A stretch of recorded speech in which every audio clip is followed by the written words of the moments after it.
వదిలిన బాణం అనే శీర్షికతో కవిత డాడీకి రాసిన లేఖ ఒక ఓటీటీ ఫ్యామిలీ డ్రామాగా మారవచ్చన్నారు కేంద్ర మంత్రి బండి సంజయ్.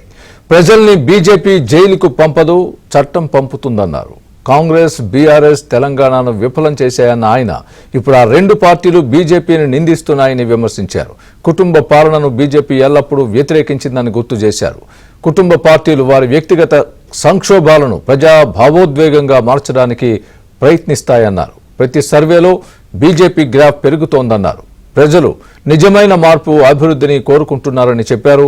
రాజకీయం కుటుంబ డ్రామా కాదన్న బండి సంజయ్ ప్రజలు కోరుకుంటున్న మార్పు బీజేపీయే అవుతుందని అన్నారు.